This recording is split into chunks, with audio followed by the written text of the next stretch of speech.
আজকে বাজার থেকে আনা হয়েছিল পেঁয়াজ কলি আর সাথে আনা হয়েছিল বেঁতে শাক। তো আজকে বানাবো বেঁতে শাক দিয়ে বেগুন দিয়ে একটা ভাজা আর সাথে পেঁয়াজ কলির সবজি।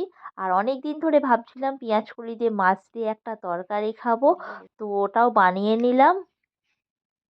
Hello everyone, good morning, welcome to সঞ্চিতার ডেইলি লাইফস্টাইল ব্লগ। আর আমি সঞ্চিতা চলে এসেছি তোমাদের কাছে একটা নতুন ব্লগ নিয়ে।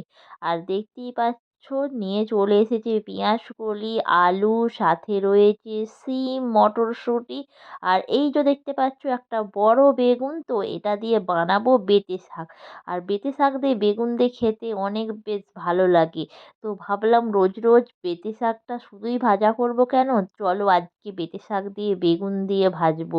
খেতে বেশ দারুণ হয়েছিল। আর দেখতে পাচ্ছ একদম কচি কচি বেঁতে শাক, পুরো ডগ কাটা। আর সদ্য মানে বাজার থেকে জাস্ট নিয়ে আসা হয়েছে। দেখো এত ভালো লাগছে, আর এটা দিয়ে বেগুন দিয়ে খেলে যা জমবে না।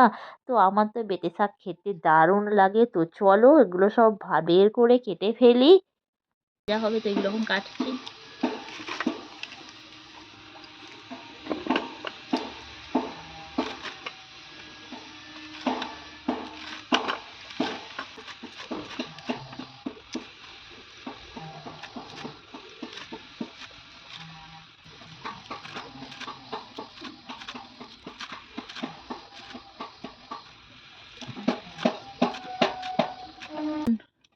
বেগুন কাটবো।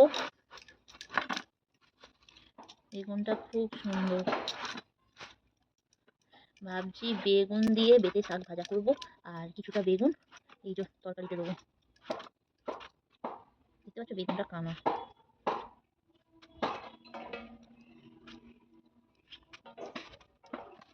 এই অর্ধেকটা বেগুন দিয়ে বানাবো। তো আজকে ভাবছি পেঁয়াজ কালি দু ধরনের সবজি বানাবো। কিছুটা একটু মাছে দেবো ভাবছি, জানি না কি হবে। তো চলো মাছের জন্য কেটে নিচ্ছি।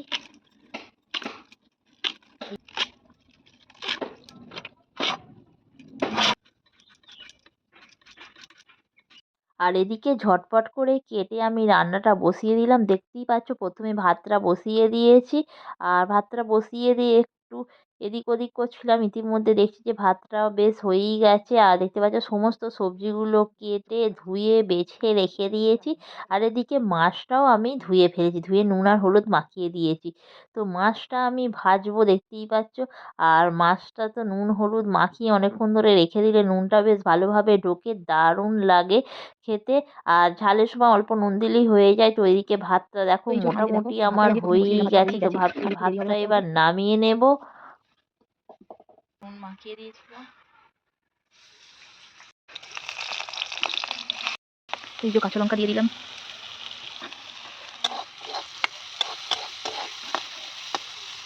ভাজা হয়ে গেছে, এবার তুলে নেবো। মধ্যে আবার তেল দিয়ে দিয়েছি, সাথে দিয়ে দিয়েছি লঙ্কা। আর এই যে শাক।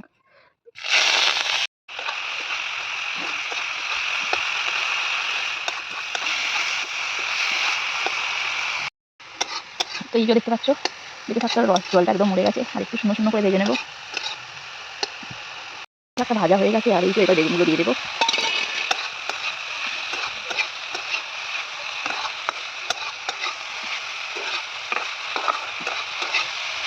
নেবো, বসে যাচ্ছে।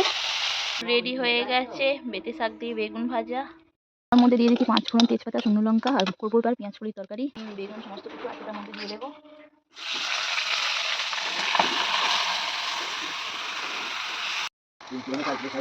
খেতে হেবি টেস্টি হয়। তো এই যে হচ্ছে এখন পেঁয়াজ কলির তরকারি, বেগুন দিয়ে, আলু দিয়ে, শিম দিয়ে।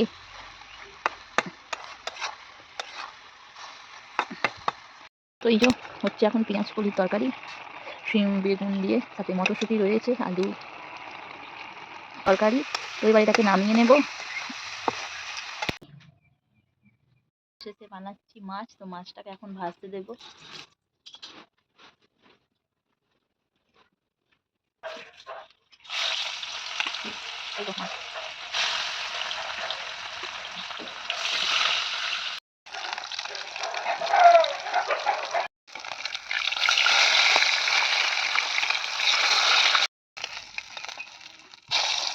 মাছটা আমার ভাজা হয়ে গেছে।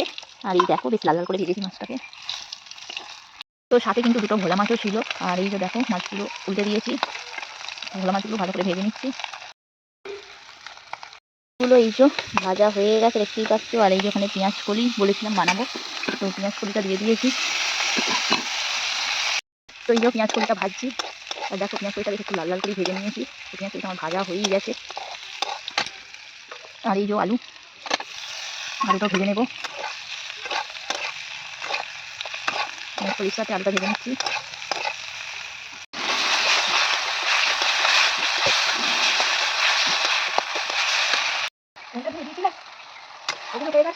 হ্যাঁ মশলাগুলো হয়ে গেছে, থাক আমি তুলে দিচ্ছি।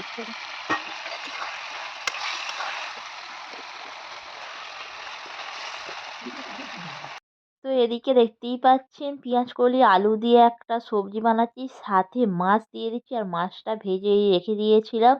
আর এবার এই যে ঝালের মধ্যে মাছগুলো সমস্ত দিয়ে দিলাম।